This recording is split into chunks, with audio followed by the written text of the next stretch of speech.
Today's Cowboys Report is presented by Manscaped. You can get 20% off and free shipping on all their top-of-the-line men's grooming products when you use promo code COWBOYS over at manscaped.com. We begin with the Micah Parsons injury news, or maybe I'll call it injury news in air quotes there. Micah did leave practice early today. His left leg, as you'll see in a moment, was wrapped. Micah later telling reporters that he had been kicked in the leg. So, I don't know, a bruise, maybe he got cleated and got cut up a little bit. I don't know exactly what it was there. He was going to get it checked out, said he'd be fine. I don't know about you. I think a kick of the leg, A, shouldn't happen. Figure out who it was. B, put him in bubble wrap until September. And C, probably isn't that big of a concern at all. So I am not worried at all about Micah Parsons. I'm sure that did not feel very good. But if this was a real game, something tells me he wouldn't have even left the field, to be quite honest.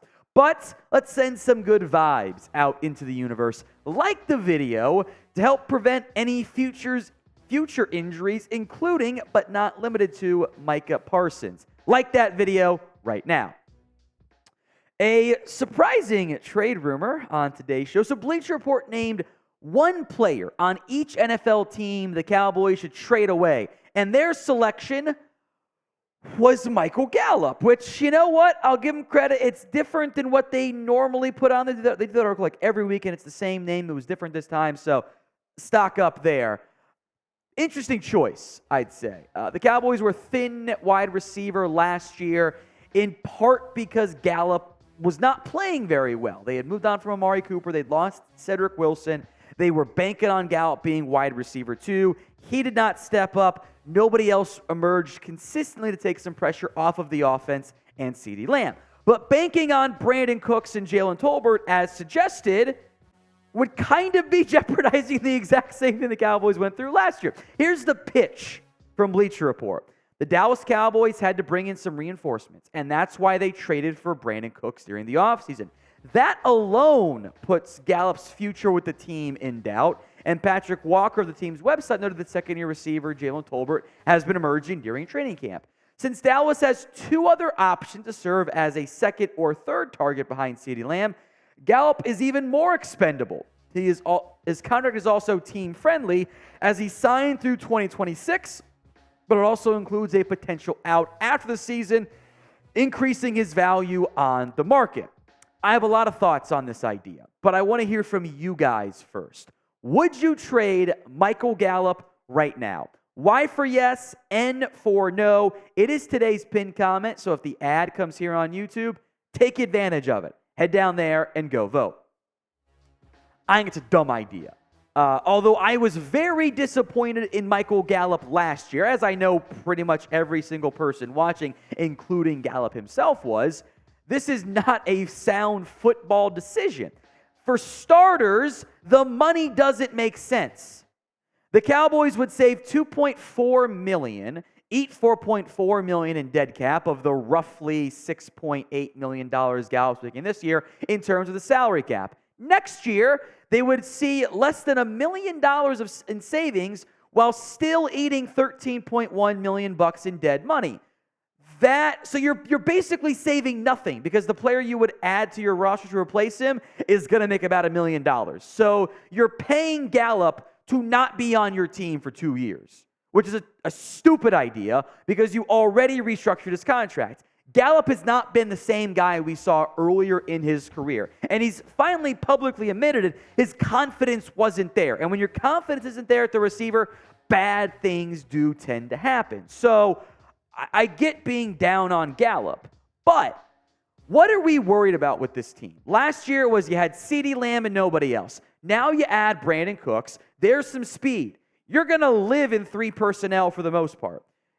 If you trade Gallup, and look, we'll talk about the Jalen Tolbert hype train here momentarily, but if you trade Gallup, you're down to Tolbert and then one injury away from Fehoko or Kavontae Turpin or Jalen Brooks or Dennis Houston, and you're in the exact same spot you were last year, although maybe a little bit better off. But for a team that likes to use 3 personnel, or 11 personnel, 3 receivers, it just doesn't really make sense to me. So with the contract alone makes this a non-starter, but for a team trying to win games, actively getting worse at receiver is what we didn't like last year.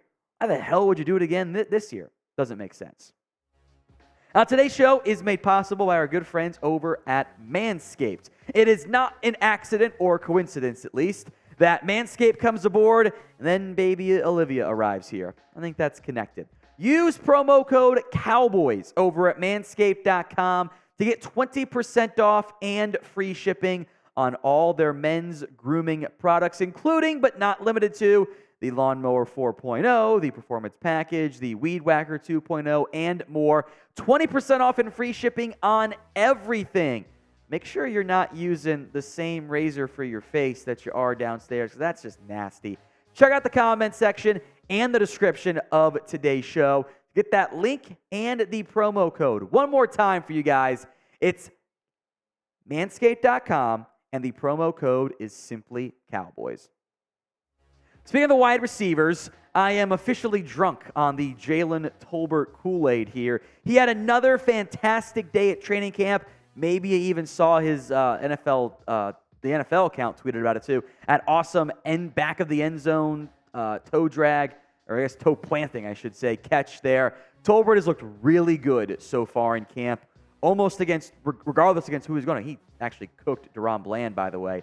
He looks like a completely different football player than the guy we saw last year, who could barely get on the football field, had his one more catch than offside, he was an offensive player who's offsides, ridiculous. He looks a lot more like I would almost say an improved version, over the monster we saw at South Alabama. The Jalen Tolbert patience, at least for now, seems to be paying off. Although if you are still traumatized by last year, I respect how you choose to process and are able to process your trauma. So are you buying the Jalen Tolbert hype? B for buy, S for sell. Get those votes in for me in the comment section right now.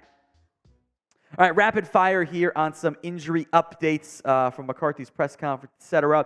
Malik Jefferson has a foot sprain, has a shot to play against Seattle. Don't know if he got any real run today at Cowboys camp. So if he doesn't go tomorrow either, or is limited again tomorrow, seems unlikely he'll play, but he's got a shot too. Otherwise, it'll be a heavy dose of Jabril Cox and Devin Harper. Nahshon Wright seems unlikely to go. Was in the boot the other day, the precautionary boot, they said, for an ankle sprain. Likely out against Seattle. Hopefully back soon, since he is fighting for a roster spot.